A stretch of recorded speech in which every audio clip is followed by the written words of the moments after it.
So here I've mixed up a little bit of a gray. This is just the naphthol red light, the phthalo blue that I'm reaching into here to mix up some of the black.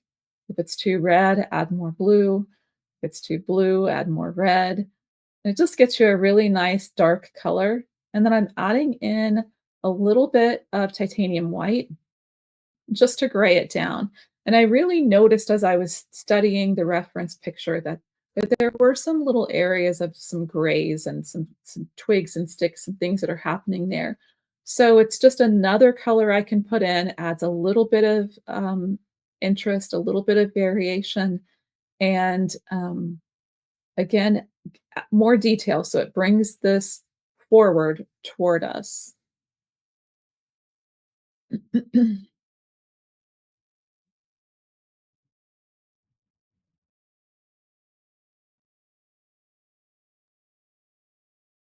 You can see me here still being pretty choppy with the paintbrush.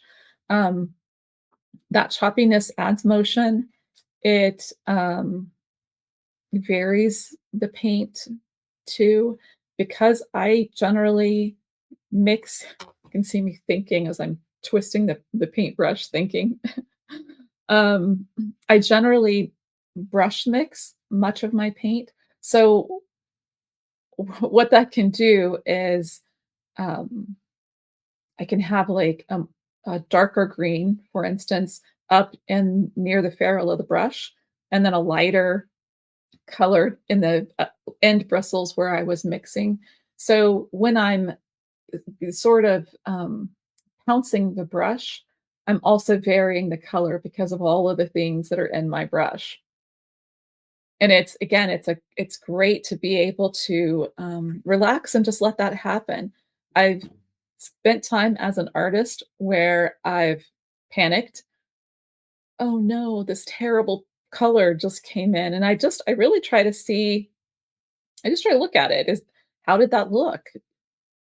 Maybe it worked. Maybe it was a great thing. And if it wasn't, if I just end up not liking it, it's easy enough to go back to my palette, mix a little bit different color and come back in.